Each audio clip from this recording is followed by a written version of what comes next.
The Darce choke, one of my favorites, guys. I'm gonna show you my favorite setup.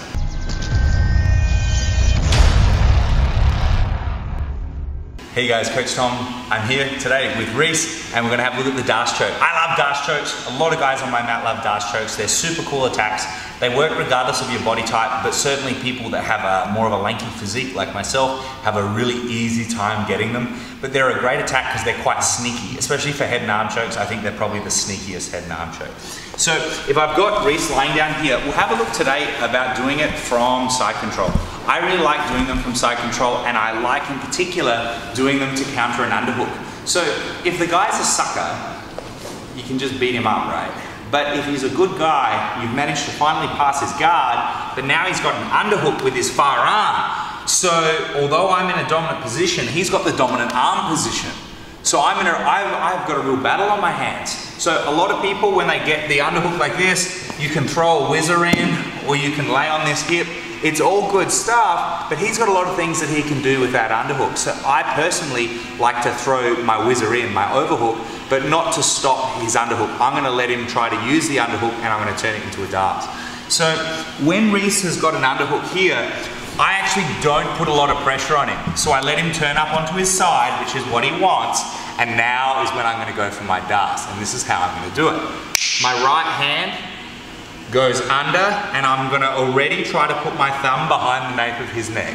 When I do that, especially if he was a bigger guy than me, I'm gonna potentially have to bring my ear all the way down like I'm listening to the back of his lungs here on his lats.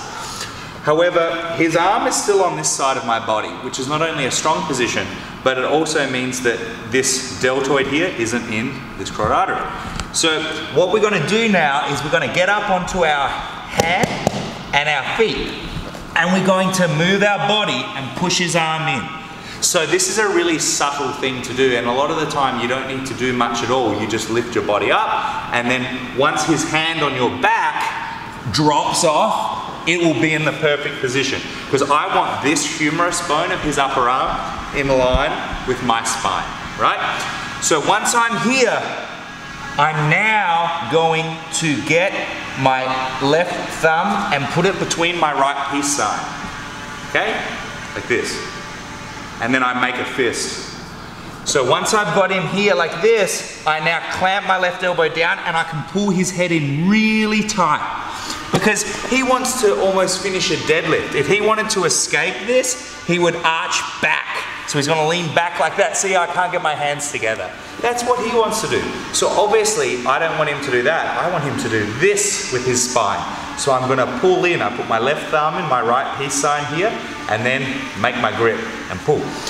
So I've got him here, and I grab, and I pull his head in.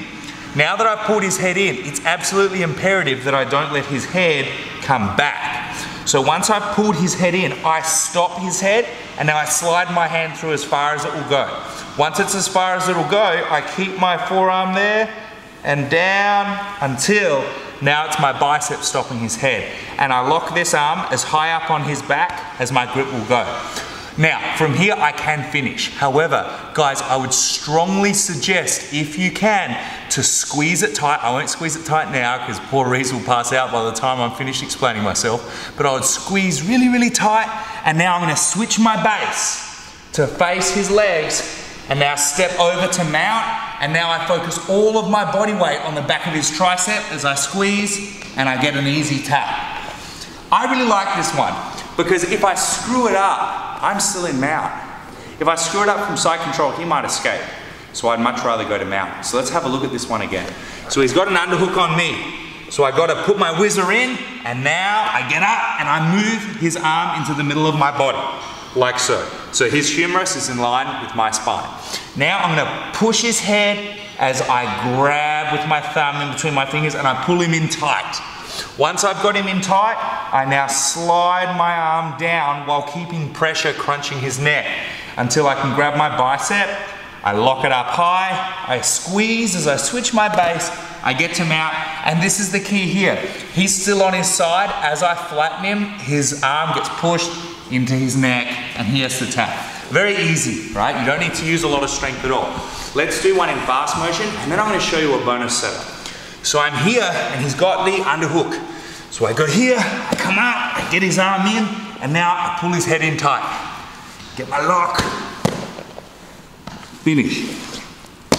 Make sure when you let this one go, you post on your head and take your arms out. You don't want to get up with your weight on his neck and put the guy to sleep during training. So sometimes Reese is on his hands and knees. So when your partner's in a turtle type position, this is a really good time to go for this choke. So I've got my partner here and I'm in a turtle style position. Obviously many variations of this, but we're just gonna do this one. So I've got him like this. What I'm gonna do is I keep my chest on him as my right hand here circles back, okay? And I'm going to go under the armpit and thumb onto the back of the neck, just like before, okay? So I'm here, I put my ear on his back and go out to here. Now I put my left thumb between my right peace sign, make a grip, and now I'm gonna pull his nose to my right knee and watch what happens. It's like magic. He flips onto his back like you're super strong. Okay, it's just crazy leverage. Now I must run around so my spine is perpendicular to his. So I now must run around towards his legs. Now I pull his head in, keep the pressure that way while I slide my arm down, hand on the back, switch my base, and pressure. Okay, so one time at speed with that one if you're on your hands and knees. I'm here, I've spun to a turtle, I keep my weight on him, I grab him, I pull, I run around, I pull in, lock, mount, squeeze. Thank you very much. So that's the D'Arce choke, guys. It's an amazing choke. It's very sound. It's not hard to do on big people. It's not hard to do on small people. It's just a really great attack. And I really like this one because you're using their weapons, their underhook. That's a good move. You're using their techniques against them.